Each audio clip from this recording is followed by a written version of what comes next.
Man, what's up, everybody? Welcome back to another episode of EOS. It's 1090 Jake, man. I'm rocking with y'all. Y'all rocking with me. And for this video, we're going to be speaking on BTB Savage being shot and killed just days after his Vladtv interview. February 3rd, 2023. Just before 11:30 p.m., the San Antonio Police Department responded to the Augusta Flat Apartments after reports of a shooting. Officers arrived on scene, making their way to the 4th floor, where they located an apartment door with nearly a dozen bullet holes going through it.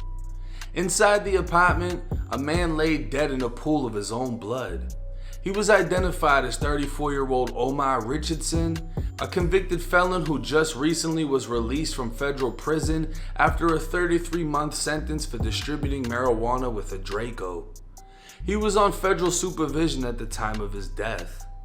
Officers would be notified of a male gunshot victim arriving at a local hospital, and investigators would be sent to speak with him in regards to the shooting. 26-year-old Daryl Gentry had been shot in the elbow, suffering a fracture, and had passed out at the hospital from loss of blood. Once awakened and comfortable, he broke down to investigators what had happened. Going by the name BTB Savage, Daryl explained he's a rapper who was asked for a feature by someone he somewhat knew. Being that it was already late, Savage just wanted to get the feature over with and make his money, but when he said he was missing certain recording equipment, the alleged artist named Ishmael claimed to have it, which set off a red flag in Savage's head. He hesitantly decided to invite them over anyways. They'd arrive in a vehicle with multiple people inside, and Savage would ask who they were, as he was unsure if they were just dropping Ishmael off or planning on coming inside. Ishmael would say they were his crew, but said to just let his uncle come, and asked if his uncle could use the bathroom. His uncle was really his stepfather, Omar Richardson. Everything was cordial on the way to the apartment, but Savage would notice how when Omar went to use the bathroom, it seemed he was taking the opportunity to look around and see who else was inside. Savage had been alone with just his fiance and his 4-year-old son. Getting the equipment ready, Ishmael would notice he was missing something, and Omar, the pretend uncle, would tell him to go get it. Another red flag, as Savage wondered why the artist was going to get the equipment instead of Omar. Ishmael would leave the apartment and Savage would lock the door when Omar would say he wasn't on that type of time before pulling out money to show nothing funny was happening. He'd compliment Savage's chain, ask if he could smoke, and the two would start rolling up when Savage took out his own gun, placing it on the counter. At that time, Omar grabbed the gun, asking him what type it is.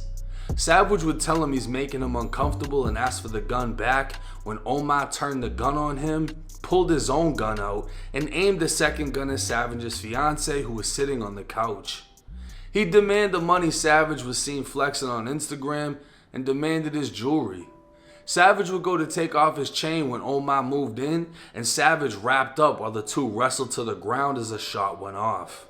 Savage's fiance was able to get control of one of the guns while Omar was on top of Savage. She fired twice, striking Omar while the two continued wrestling on the floor. As the two wrestled in blood, shots started firing through the front door into the apartment by gunmen outside.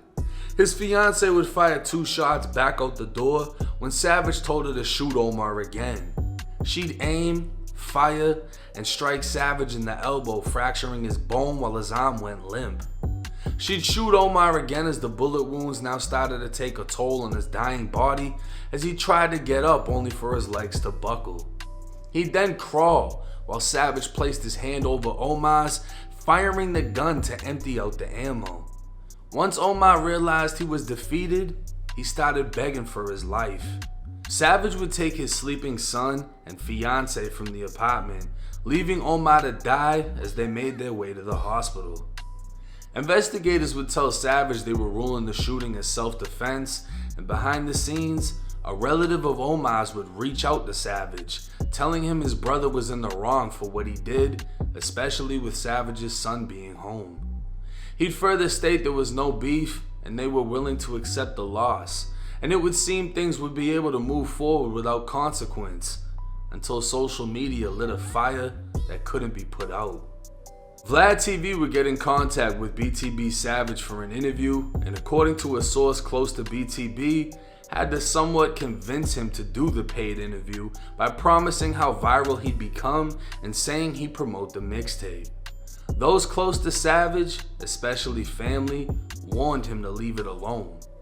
This interview would be the match that lit the fire. March 26, 2023, Vladtv would post a 31-minute long interview titled BTB Savage on him and his girlfriend killing a man who tried to rob him.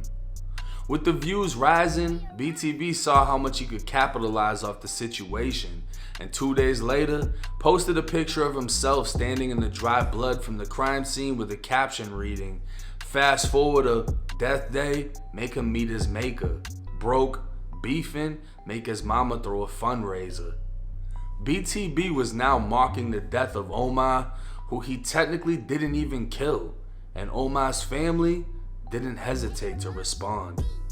A member of Omar's family sent a message promising to make his mama cry how their mama cried. Savage's own mom would call him telling him to take the picture down, but he wouldn't do it. He told her the man deserved what happened after trying to rob him and threatening to kill his family. He said if it had been him that died, they'd be bragging about it online. And he was right. March 30th, 2023, BTB Savage would post 2 more graphic pictures to his Twitter at 5:04 p.m. An hour later, he'd be found dead. His white Mercedes was sprayed with bullets when 2 shooters opened fire from within a vehicle before getting out and gunning him down. Witnesses described the shooters as wearing all black with black shades, and the suspect vehicle as a black Subaru. Officers arriving on scene immediately determined the shooting was targeted, with well over 50 shots having been fired, but wouldn't understand the motive as BTB was killed in Houston, 3 hours away from San Antonio. A source close to the rapper says he was told to leave San Antonio, if not the entire state of Texas, after the failed robbery attempt. Instead, he chose Houston because he had friends there, or so he thought. Fellow YouTuber Seti Nash would highlight the fact that the internet has indicted a Houston rapper after a self-incriminating post. BJ Goddamn would apparently take to Instagram with the post reading, "Hey, somebody tag Vladtv ASAP, goddammit, and tell his ass BJ trying to see when he gonna do another interview with that BTB Savage guy. Probably never again, huh, doggy?" The post was deleted soon after, but was said to have been posted before BTB Savage was even identified as the victim. What's even more interesting is the fact that his almost all black outfit and black shades closely matched the description of the shooters that hadn't even been described yet. A source close to BTB Savage states the picture of BJ was taken near the crime scene, and those that played a role in BTB's death were present at the crime scene after the fact.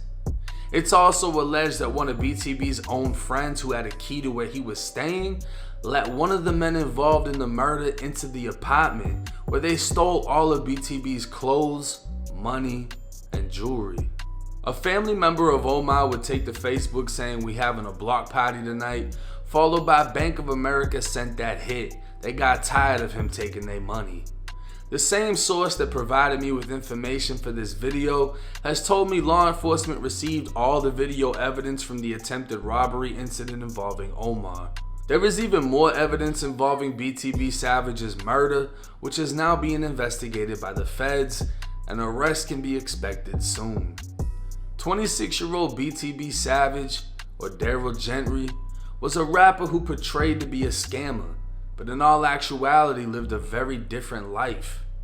Originally from Cleveland, Ohio, he'd moved to San Antonio at the age of 6, where one of his brothers was receiving cancer treatment. An honor roll student, Daryl would graduate with a 4.0 GPA before following in his mother's footsteps and joining the army. Daryl wasn't from the streets, but understood to succeed in music, he'd need to look the part. He didn't portray to be a killer, and when a man tried to rob him, he fought back while his fiancée was able to wound the man so their family could escape. his biggest mistake was listening to the people that never cared instead of hearing those who did. His family warned him against speaking on the incident as the other family grieved, but the thought of the biggest interview of his career was too tempting. Knowing how rappers' careers infamously blow after beating murders, he saw the potential in him posting those pictures. While he could have taken his life in any direction he wanted, he chose to rap, chose to do that interview, and unfortunately can't change his decision. Now, I spoke with a reliable source that's very close to what happened. And that's why in this video you hear me say some things that don't exactly align with the Vladtv interview that BTB Savage gave. But trust and believe, everything that took place inside of that apartment was recorded on video from inside and outside. Now, there's a lot of different ways to feel about this. He was mocking the death of the man that he didn't even actually kill. His girlfriend did it, but he saw a way that he could potentially blow up, and it happens all the time. Gucci Mane is infamously tied to a murder they're saying that he didn't even commit now. The Baby has been tied to a murder, not even a murder, it was just a self-defense shooting inside of a Walmart. I mean, there's so many different rappers. Chief Keef, when the whole incident happened with Lil Jojo, even though he didn't directly have anything to do with it, it added to his infamy. And because BTB Savage wasn't the biggest rapper, he most likely saw the potential in the situation. And he was being told, look, you could take advantage of this. We can do an interview, it'll blow up. He was probably being told by other people he knows to go do an interview and talk about it and do this and do that. And he listened to those people. He listened to the people that never cared instead of listening to the ones that did.